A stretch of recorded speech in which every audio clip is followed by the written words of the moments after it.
कि मटिया मऊ की सरजमीन पर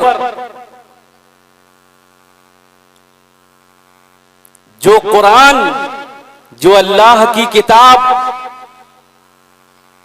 पैगंबर इस्लाम सल्लल्लाहु अलैहि वसल्लम पर मक्के में नाजिल हुई, उस किताब की तालीम का मटिया मऊ की सरजमीन पर आपके सामने कुमकुमों से चमकता हुआ दमकता हुआ मदरसा गौसिया वाहिदुल उलूम ये गवाही दे रहा है कि आज मटिया मऊ की सरजमीन पर इस मदरसे के असातिज़ा, मदरसे के कमेटी के लोग, गांव के तमामी लोगों की कितनी बड़ी कुर्बानी है, कितनी बड़ी कुर्बानी है कि जिस कुर्बानी का समरा और नतीजा आज आप अपनी आंखों से अपने कुरान अपने सीने में महफूज करने वाले हुफ़ाज़े किराम के सरों पर जब ताजे ज़र्री सजा हुआ देखेंगे तो आप यकीनन ये कहने पर मजबूर हो जाएंगे कि मदरसा गौसिया वाहिदुल उलूम मटिया मऊ की सरजमीन पर वो इदारा है, वो वाहिद इदारा है कि जो इस्लाम और इस्लाम के मानने वालों और पैगंबर इस्लाम सल्लल्लाहु अलैहि वसल्लम पर नाजिल होने वाली किताब की सच्ची तर्जुमानी कर रहा है। ये आपका मदरसा कुरान और हदीस की सच्ची तर्जुमानी कर रहा है। इसमें असातिज़ा की भी कुर्बानियां हैं, आपकी भी कुर्बानियां हैं, सबकी कुर्बानियां हैं, सबकी मोहब्बतें हैं, सबका खुलूस है कि जिस खुलूस का नतीजा और समरा यह है कि 9 बच्चे अपने सीनों में पैगंबर इस्लाम पर नाजिल होने वाली मुकद्दस किताब को महफूज करके एक तारीख रकम करके दुनिया वालों को यह बता रहे कि मटिया मऊ कभी पहले जैसा था रहा होगा, लेकिन आज मटिया मऊ की जमीन वो जमीन है कि यहाँ इस जमीन से और खास तौर पे मदरसा गौसिया वाहिदुल उलूम से अमीर ज़ादे नहीं, फकीर ज़ादे नहीं, बल्कि कुरान अपने सीनों में महफूज करने वाले बन के पैदा हो रहे। वाह वाह वाह, नारे तकबीर, नारे रिसालत, मदरसा गौसिया वाहिदुल उलूम, उलमाए अहले सुन्नत। ये बड़ी खुशी की बात है, ये इतनी मसरत और शादमानी की बात है कि जितना आप रश करें, जितना आप फख्र करें अपने मुकद्दर पर, अपने गांव के मुकद्दर पर, अपने मदरसे के मुकद्दर पर, और ये हाजी मोहम्मद आरिफ साहब किबला और जो मदरसे के कमेटी के लोग हैं जितना फख्र करें, यकीनन वो दिन जब आता है तब पता चलता है कि आपका खुलूस कहां तक है, कि आपने कितना इस मदरसे को सींचा है, और उस सिंचाई से, उस आबियारी से जो कुरान याद करने वालों की शक्ल में पौधे उगाए हैं मदरसे ने, इसका कोई जवाब नहीं। इसलिए आप से मैं ये गुजारिश करता हूँ, खास तौर पे जिन बच्चों ने कुरान पाक याद किया, हिफ्ज किया, उनके घर वालों से मैं रिक्वेस्ट करूंगा, गुजारिश करूंगा कि आपके बच्चों को बड़ी इनायतों के साथ, बड़ी मेहरबानियों के साथ, अल्ताफो इनायत के साथ यहाँ के असातिज़ा ने पढ़ाया है। लिहाजा आपकी सबसे ज्यादा जिम्मेदारी बनती है कि आप अपने इस मदरसे का ताउन करें, और ये अपने दिल में ये तमा हो कि जैसे आज मेरा बच्चा कुरान याद करके निकला, ये मदरसा और तरक्की करे, और तरक्की करे, इसमें इतने हाफिज बन के निकले कि दुनिया में जितनी आंधियां चले कुरान को मिटाने के लिए, उससे ज्यादा इस मदरसे से और हिंदुस्तान भर के मदरसों से उससे ज्यादा हाफिज कुरान बन के निकले। जरूरत है इस बात की मदरसों का ताउन किया जाए। बहुत अच्छी बात। मदरसे किले हैं दीन के, ये मदरसे हमारी बुनियादें हैं। आज मैं क्या हूँ, मैं भी एक इंसान हूँ, मगर ये अल्लाह का फजल और उसका शुक्र और उसका एहसान है कि मैं जो आपके सामने, हमारे बाप और दादाओं की उम्र के लोग नीचे बैठे हैं, मगर मैं कुर्सी पे बैठ के आपसे गुफ्तगू कर रहा हूँ, ये इस मदरसे ही की तो देन है, ये इन मदरसों की देन है। इन मदरसों में मैंने पढ़ा, मुझे असातिज़ा ने पढ़ाया और इस लायक बनाया कि इस्लाम की बातें और पैगंबर इस्लाम की बातें आपके सीनों में बसाऊं और मदरसे से निकलने वाले हाफिज कुरान दुनिया भर के बच्चों को कुरान याद करा करा के उनकी अक्सरियत और उनकी ज्यादती करें। अब मैं अपनी ये गुफ्तगू यहीं पर खत्म करके अपने असल टॉपिक पे आता हूं।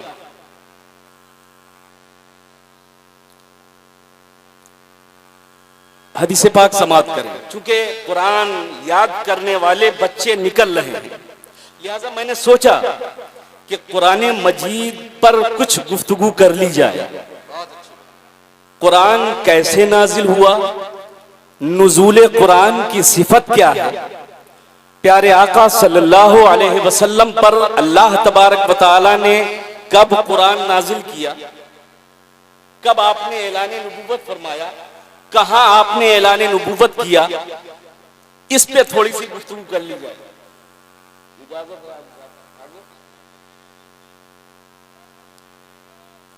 अन उर्वत इब्न ज़ुबैर अन आइशता उम्मुल मोमिनीन रदियल्लाहु तआला अन्हा क़ालत अव्वलु मा बुदिअ बिही रसूलुल्लाह सल्लल्लाहु अलैहि वसल्लम मिनल वह्यि अर्रुयस सालिहतु फिन्नौम फकाना ला यरा रुयन इल्ला जाअत मिसला फलकिस सुबह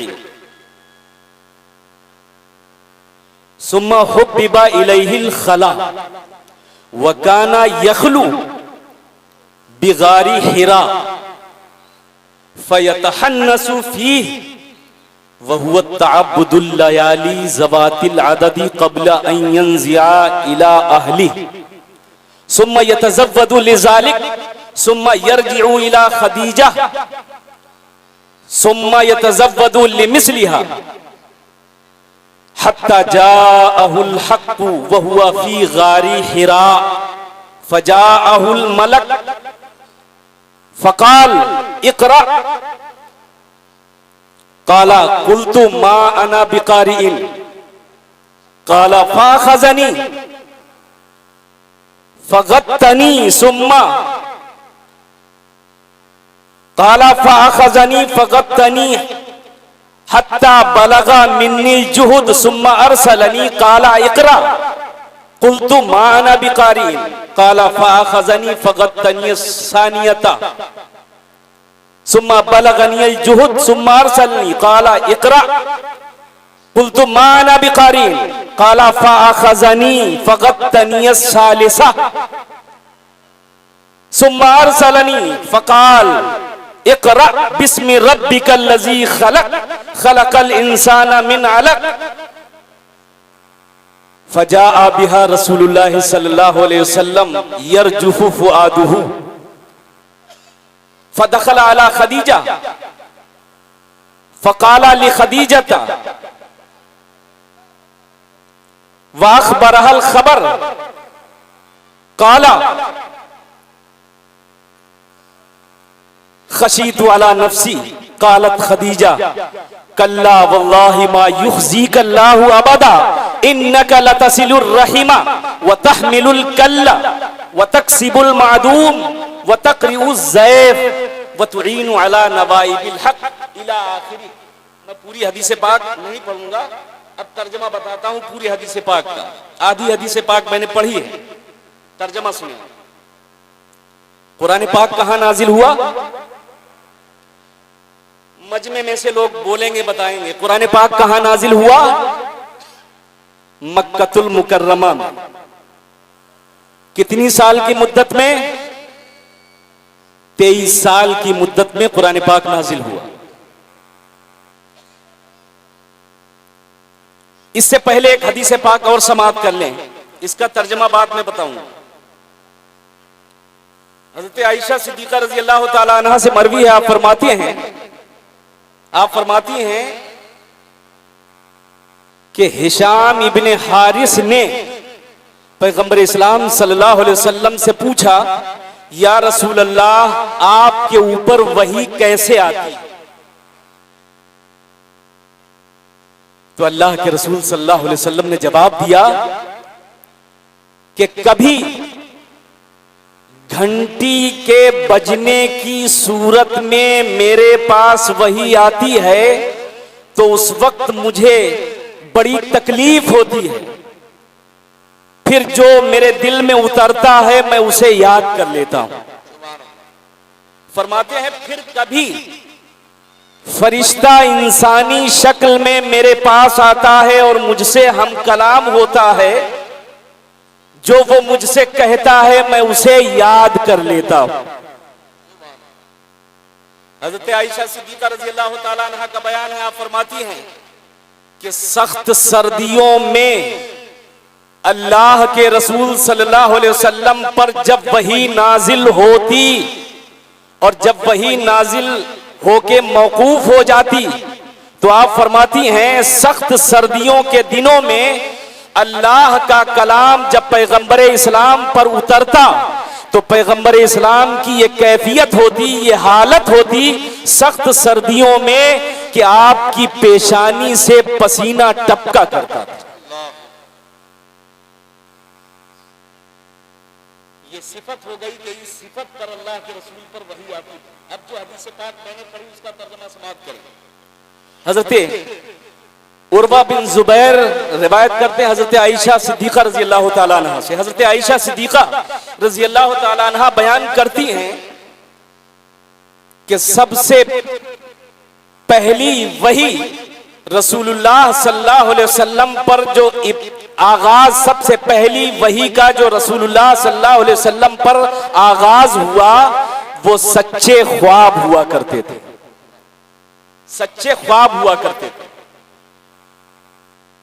फिर पैगंबर इस्लाम सल्लल्लाहु अलैहि वसल्लम के दिल में खलवत की मोहब्बत डाल दी गई, तन्हाई की मोहब्बत डाल दी गई, अकेले की मोहब्बत डाल दी गई।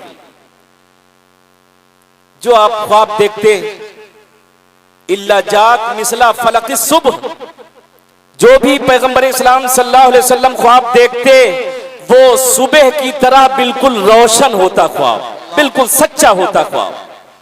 फिर आपके दिल के अंदर खलवत की मोहब्बत डाल दी गई, खलवत नशीनी की मोहब्बत डाल दी गई।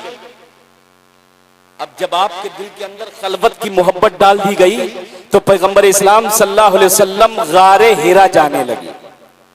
गारे हिरा जाते और गारे हिरा में आप अल्लाह की इबादत में मसरूफ रहते, साथ में खाने पीने का सामान ले जाते। जब तक वो सामान खाने पीने का रहता तब तक आप उस गारे हिरा में अल्लाह की इबादत में मसरूफ रहते।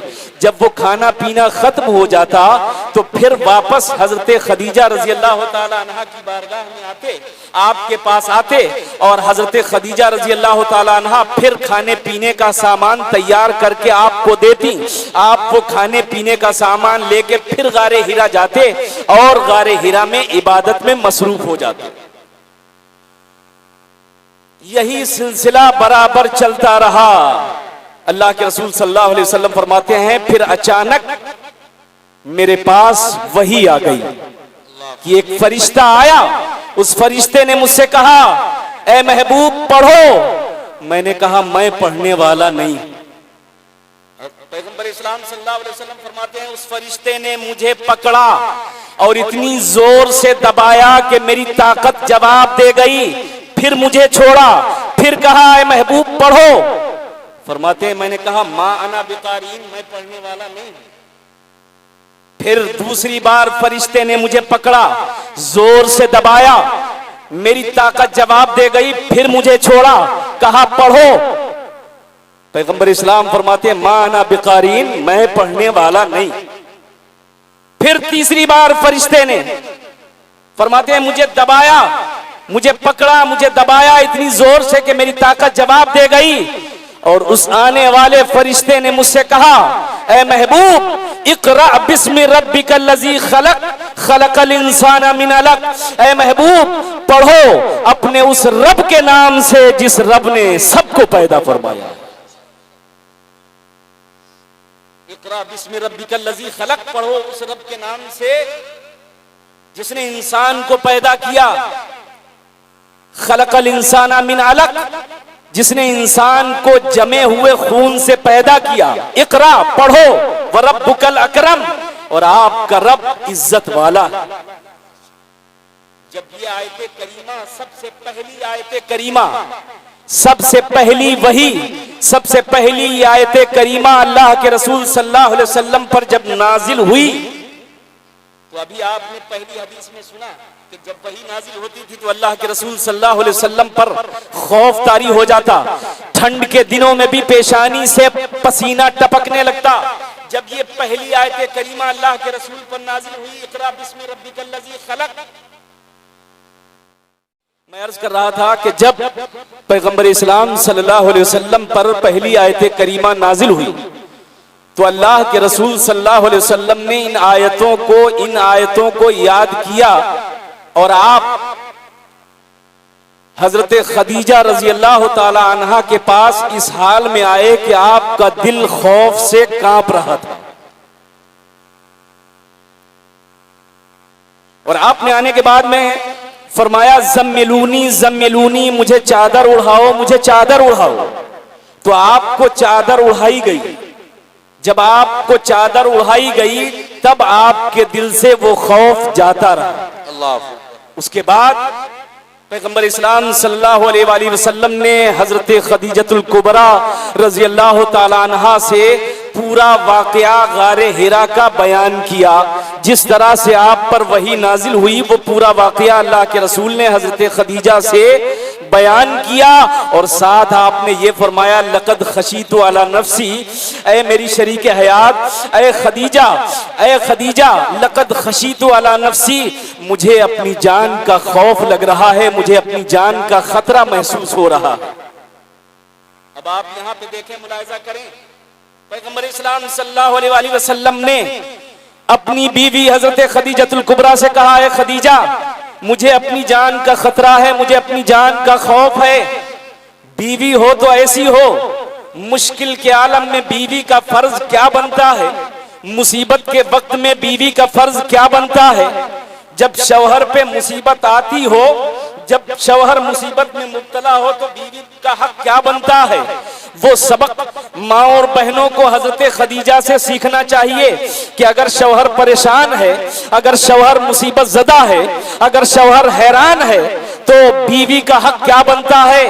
वो दर्स हजरत खदीजतुल कुबरा से हासिल करो। सुनो, जब मेरे आका ने ये कहा है खदीजा मुझे अपनी जान का खतरा है, ऐ खदीजा मुझे अपनी जान का खौफ है, तो हजरत खदीजतुल कुबरा रजी अल्लाह ताला अन्हा ने कहा, या रसूल अल्लाह कल्ला बल वल्लाही इन्नका ला युख्ज़ीका अल्लाह। आप फरमाती हैं कसम खुदा की, हरगिज हरगिज या रसूल अल्लाह ऐसा नहीं हो सकता है। ला युख्ज़ीका अल्लाह, हरगिज हरगिज अल्लाह ताला कभी आपको रुसवा नहीं फरमाएगा। हजरत खदीजा ने दिलासा दिया, हजरत खदीजा ने दिलासा दिया, कहा कभी भी आपका खुदा आपको रुसवा नहीं फरमाएगा। और उसकी वजह भी हजरत खदीजा ने बड़ी प्यारी वजह बयान फरमाई है। लोगों, सबक सीखने की बात है। अल्लाह तबारक व तआला पैगंबर इस्लाम को कभी रुसवा नहीं फरमाएगा। क्यों? ये हजरत खदीजा ने क्यों कहा? आप फरमाती हैं वतहमिलुल कल्ला, या रसूल अल्लाह, अल्लाह ज़वजल कभी आपको रुसवा नहीं फरमाएगा इसलिए कि आप कमजोरों का बोझ उठाते हैं। हजरत खदीजा ने कहा इसलिए कि आप कमजोरों का बोझ उठाते हैं। व तक्सिबुल मादूम, और आप मोहताजों के लिए कमाते हैं। व तुक़री ज़ैफ़, और आप मेहमानों की मेहमान नवाजी करते हैं। व तुईनु अला नवाइबिल हक, और राहे हक में आप मुसीबतों पर सब्र फरमाते हैं। इसलिए अल्लाह कभी आपको रुसवा नहीं फरमाएगा। ऐलान नबुव्वत से पहले की जो खसलतें मेरे आका में थीं, ऐलान नबुव्वत से पहले जो खसाइल, जो औसाफ, जो कमालात मेरे मुस्तफ़ा जाने दो आलम के अंदर थे, हजरत खदीजा ने उन औसाफो कमालात का हवाला देकर पैगंबर इस्लाम सल्लल्लाहु अलैहि वसल्लम को तसल्ली दी, इत्मीनान दिलाया, तसल्ली बख्श कलिमात उनके मुंह से निकले और कहा अल्लाह आपको कैसे रुस्वा कर सकता है, आप तो कमजोरों का बोझ उठाते हैं। अगर कोई अपना बोझ नहीं उठा सकता है और या रसूल अल्लाह आप निकलते होते हैं, आप अपने हाथों से बोझ उठाकर उसके सर पे रख देते हैं, ये सिफत है आप, ये कमाल है आपका। और आज देखें पैगंबर इस्लाम सल्लल्लाहु अलैहि वसल्लम के मानने वाले हैं, कोई कितना भी परेशान हो, मदद करने के लिए हमारा हाथ आगे नहीं बढ़ता है। उसके बाद देखें पैगंबर इस्लाम सल्लल्लाहु अलैहि वसल्लम को जब दिलासा दिया हजरत खदीजा ने, तो हजरत खदीजतुल कुबरा रजी अल्लाह ताला अन्हा पैगंबर इस्लाम सल्लल्लाहु अलैहि वसल्लम को लेकर अपने चचाजाद भाई वर्का बिन नौफल के पास लेके आई। जब आप वर्का बिन नौफल के पास लेके आई तो वर्का बिन नौफल से कहा कि आप अपने भतीजे की बात सुन लीजिए, ये क्या कहते हैं। तो पैगंबर इस्लाम सल्लल्लाहु अलैहि वसल्लम ने उनको वही नाजिल होने की पूरी कैफियत बताई। तो वर्का बिन नौफल ये कौन थे? ये ईसाई मजहब इख्तियार कर चुके थे और इंजील किताब को इब्रानी जबान में लिखा करते थे और नाबीना हो चुके थे। तो वर्का बिन नौफल ने पैगंबर इस्लाम सल्लल्लाहु अलैहि वसल्लम से पूछा, ऐ मेरे भतीजे क्या हुआ? तो पैगंबर इस्लाम सल्लल्लाहु अलैहि वसल्लम ने उन्हें पूरा वाकया बताया। जब पूरा वाकया बताया तो वर्का बिन नौफल ने वर्का बिन नौफल ने कहा, या रसूल अल्लाह, ये वही नामूस है, ये वही फरिश्ता है जो हजरत मूसा अलैहिस्सलाम पर नाजिल हुआ करता था, जो हजरत मूसा अलैहिस्सलाम की बारगाह में अल्लाह का कलाम लेके आया करता था। ये वही फरिश्ता है, ये वही नामूस है जो आपकी बारगाह में अल्लाह का कलाम लेके आया, अल्लाह की वही लेके आया। फरमाते हैं अगर मैं ताकतवर जवान होता, काश के मैं जिंदा होता, तो आपकी उस वक्त मैं मदद करता जब आपकी कौम आपको अपने दयार से निकालेगी। तो आपने फरमाया, अवा मुखरिजियहुम, फरमाया क्या मेरी कौम मुझे निकालेगी?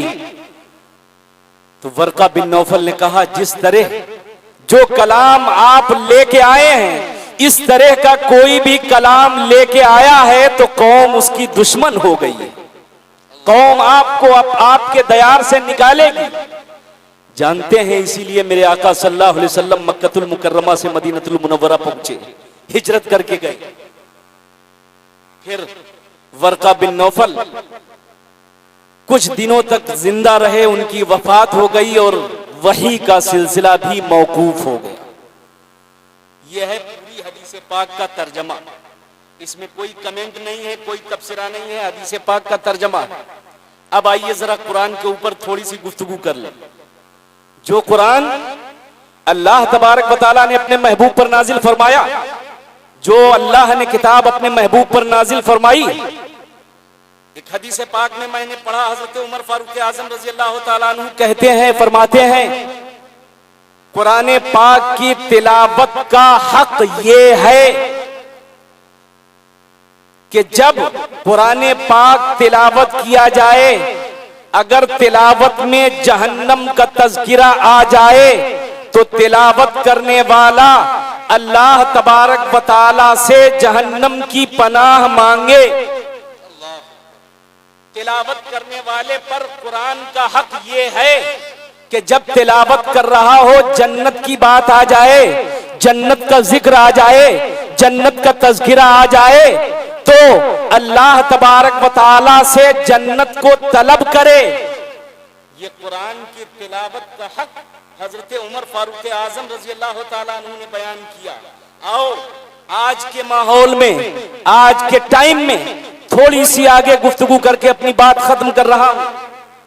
कुरान पर हमारे आपके बहुत से हुकूक हैं, हम पर सबसे पहला हक कुरान पाक का क्या है? कुरान पाक में अल्लाह तबारक व तआला ने फरमाया वरत्तिलिल कुरान तरतीला, कुरान को ठहर ठहर कर पढ़ो। ए मुसलमानों, ए मेरी माओ बहनों, गौर से मेरी इस गुफ्तगू को सुनिएगा। कुरान कह रहा है कि कुरान ठहर ठहर कर पढ़ो। इतना कुरान को तजवीद के साथ पढ़ना फर्जे ऐन है कि जिससे हुरूफ की सही अदायगी हो जाए। फर्ज आयन है, जिस तरह नमाज फर्ज आयन है, रोजा फर्ज आयन है, इसी तरह कुरान पाक को तरतील के साथ यानी हर्फ की सही अदायगी के साथ कुरान को पढ़ना फर्ज आयन है। अगर हुरूफ की अदायगी के साथ कुरान को न पढ़ा गया तो बजाय सवाब के पढ़ने वाले पर गुनाह नाजिल होगा। ऐ लोगों, कोशिश करो कि काफ और काफ में फर्क करके पढ़ा जाए। ऐ लोगों, कोशिश करो कि शीन और सीन में फर्क किया जाए।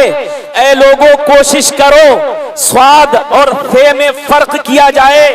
कुरान पाक को सरसरी तौर पर पढ़ने वालों, पैगंबर इस्लाम सल्लल्लाहु अलैहि वसल्लम की एक हदीस पाक सुनते हुए चलो। मेरे आका फरमाते हैं रुब्बा कारिइल लिल कुरान वल कुरानु यलअनु।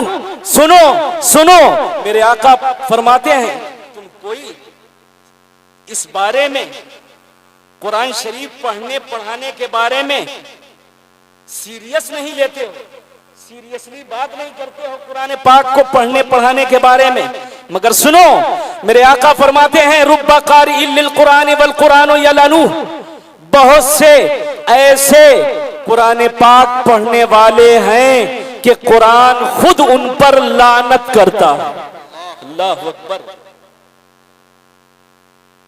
बहुत से ऐसे कुरान पढ़ने वाले हैं कि कुरान उन पर लानत करता है।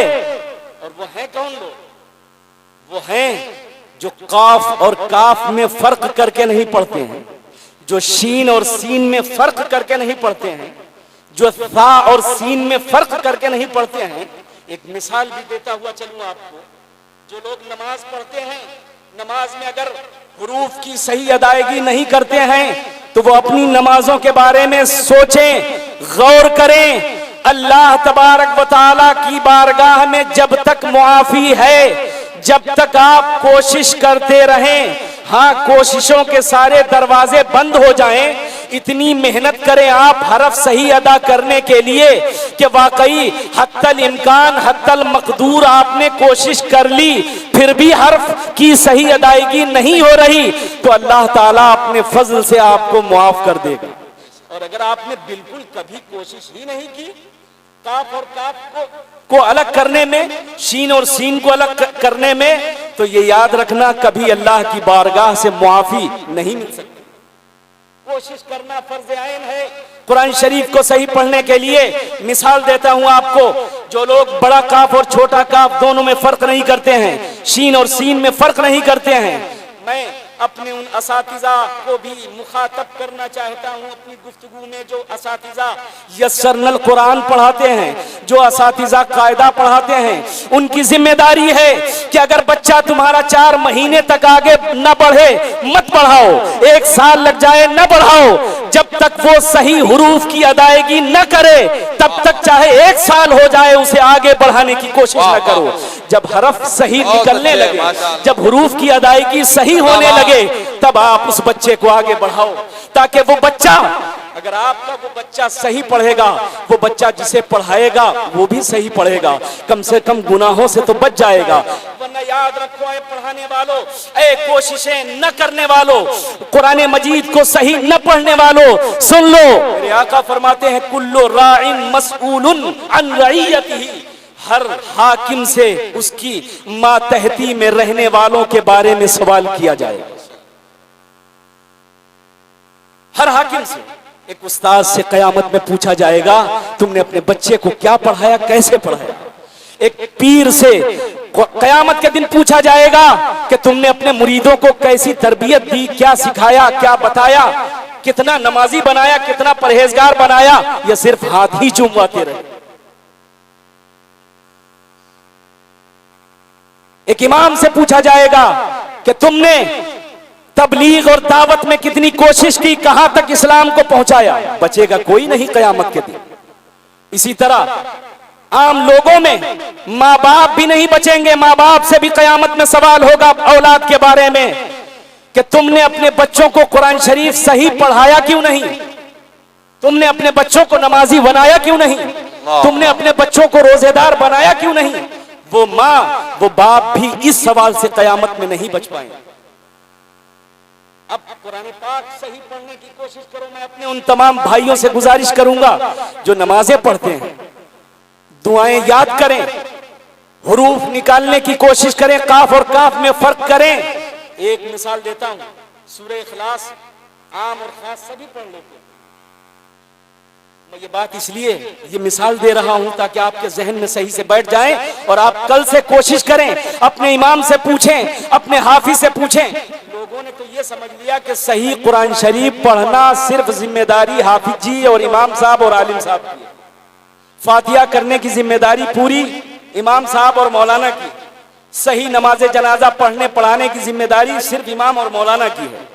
भाई साहब आपकी भी जिम्मेदारी है, इसलिए कि नमाज आप भी पढ़ते हो, जनाजा आप भी पढ़ते हो, आप भी सब पढ़ते हो। आपकी भी जिम्मेदारी है कि आप हरफ की सही अदायगी करें। सूरह इखलास कौन नहीं पढ़ता है? कुल हुवल्लाहु अहद, पहला लफ्ज है कुल। फर्क बता रहा हूं आपको। अब अगर आपने कुल में बड़ा काफ न निकाला और छोटा काफ निकाला, आपने कह दिया कुल हुवल्लाह, तो जो बड़ा काफ है उसका तर्जुमा है आप कह दीजिए कुल, आप कह दीजिए वो अल्लाह एक है। क्या तर्जुमा है? सारे लोग जोर से बोले कुल हुवल्लाहु अहद। ए महबूब आप कह दीजिए वो अल्लाह, जोर से बोले वो अल्लाह, और जोर से बोले वो अल्लाह, वो अल्लाह। और अगर किसी ने छोटे काफ से पढ़ दिया, कुल कह दिया, तो अकला या अकुलू से फेले अम्र होगा। तर्जुमा मालूम क्या हो जाएगा? आप खा लीजिए वो अल्लाह एक है। सब लोग कहें माज अल्लाह, जोर से कहें माज अल्लाह। अब बताएं आप बड़े काफ और छोटे काफ में अगर आपने अंतर न किया, फर्क न किया, तो कितना तर्जुमा बदल गया? बड़े काफ से है आप कह दीजिए, और अगर आपने छोटे काफ से पढ़ दिया तो तर्जुमा हो गया आप खा लीजिए। इसलिए ये जिम्मेदारी बनती है कि आप भी कुरान शरीफ और जो सूरतें याद हैं उनको सही पढ़ने की कोशिश करें, सीखें, अपने बच्चों से सीखें, इमाम से सीखें, आलिम से सीखें, मगर हरफ की सही अदायगी करके नमाज सही अदा करने की कोशिश करें। कुरान पाक का सबसे पहला हक हमारे ऊपर, लोग तो जानते ही नहीं, कुरान पाक का सबसे पहला हक ये है कि उसे सही पढ़ा जाए। सबसे पहला उसे सही पढ़ा जाए। अब जो लोग सूरतें सही नहीं पढ़ते हैं, कुरान सही नहीं पढ़ते, तो वो कुरान की हक तलफी करते हुए नजर आ रहे हैं, कुरान का हक मार रहे हैं, महबूब पर नाजिल होने वाली किताब का हक मार रहे हैं। और सोचो जो महबूब पर नाजिल होने वाली किताब का हक मार रहे हैं, कयामत में उनका ठिकाना कहां होगा? सबसे पहला हक कुरान को सही पढ़ा जाए, हुरूफ की सही अदायगी की जाए। फिर कुरान पाक का दूसरा हक यह है कि उसे समझा जाए, उसे समझा जाए। तीसरा हक कुरान पाक का यह है कि उस पर अमल किया जाए। लोगों, मैं बस अपनी गुफ्तगू यहीं पर खत्म करके और आपसे यही गुजारिश करूंगा कि आप अपने बच्चों का ख्याल रखें, लिहाज रखें।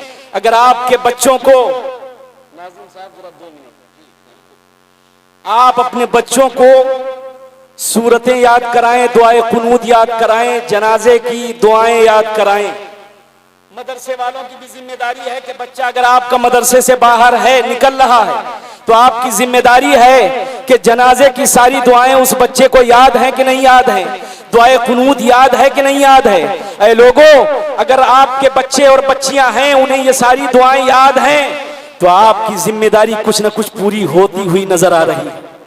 और अगर आपके बच्चों को दुआए कुनूत, सना, तशाहुद, तहियातो नहीं याद किया, आपने ध्यान नहीं दिया, अरे आप कॉलेज और स्कूल के बारे में ध्यान देते हो, ट्यूशन पढ़ने नहीं जा रहा ध्यान दे रहे हो, दुकान नहीं जा रहा ध्यान दे रहे हो, कहीं और आपके काम से नहीं जा रहा ध्यान दे रहे हो, तुम्हारी ये भी जिम्मेदारी बनती है कि कभी पूछो, अरे मेरे बेटे, अरे मेरी बेटी, तू जरा आज सुभान अल्लाहुम्मा सुना, आज जरा तहियातो सुना, आज जरा दुरूद इब्राहिमी सुना, आज जरा दुआए कुनूत सुना, आज जनाजे की दुआ सुना। ये भी आपके ऊपर जिम्मेदारी बनती है। बल्कि मैं माओं से भी गुजारिश करूंगा और वालिदैन बापों से भी गुजारिश करूंगा कि हफ्ते में कम से कम 3 दिन आप निकालें अपने बच्चों के लिए, और वो 3 दिन ऐसे हो कि आप अपने बच्चों के साथ बैठें, बच्चों को बिठा लें, उनसे दुआएं सुने, उन्हें ताकीद करें कि अगर ये दुआ तुम्हें याद नहीं है तो 2 दिन में याद करके सुनाओ, अगर नहीं याद करोगे तो पिटाई होगी, तुम्हें मारा जाएगा, तुम्हें मारा जाएगा, तुम्हें खाना नहीं मिलेगा। ये आपकी जिम्मेदारी बनती है कि हफ्ते में 3 दिन अपने बच्चों को बिठाल के दीन की दावत की, पैगंबर इस्लाम की सीरत की बातें उनके कानों में डालो, और पैगंबर इस्लाम की मोहब्बत उनके सीनों में बसाओ।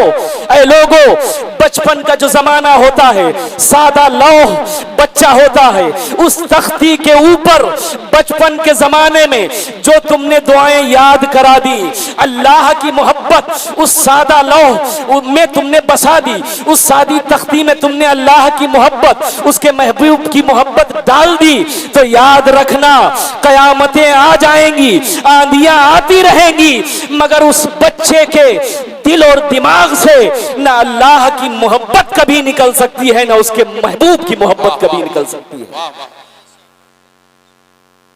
बुलबुल से बहरहाल, बुलबुल से बहरहाल नशे मन न छूटेगा, बुलबुल से बहरहाल नशे मन न छूटेगा, बरक़े तपा के खौफ से गुलशन न छूटेगा, बुलबुल से बहरहाल नशे मन न छूटेगा, बरक़े तपा के खौफ से गुलशन न छूटेगा। अरे माहौल अगरचे अपने ये मुआफिक तो नहीं है, माहौल अगरचे ये अपने मुआफिक तो नहीं है, सरकार मगर आपका दामन न छूटेगा, सरकार मगर आपका दामन न छूटेगा। अस्तगफिरुल्लाह रब्बी मिन कुल्लि ज़ंबिन अज़नबतुहु ख़ताअन व अमदन सिर्रन व अलानिया व अतूबु इलैहि मिन ज़ंबिल लज़ी आलम व मिन ज़ंबिल लज़ी ला आलम इन्नका अंता अल्लामुल ग़ुयूब व सत्तारुल उयूब व गफ़्फ़ारुज़ ज़ुनूब व ला हौला व ला कुव्वता इल्ला बिल्लाहिल अलिय्यिल अज़ीम व आखिरु दावाना अनिल हम्दुलिल्लाहि रब्बिल आलमीन। सारे लोग मिलके एक बार बुलंद आवाज से कलमा शरीफ पढ़ लें, ला इलाहा इल्लल्लाहु मुहम्मदुर रसूलुल्लाह सल्लल्लाहु अलैहि वसल्लम। अस्सलामु अलैकुम व रहमतुल्लाहि व बरकातुहू।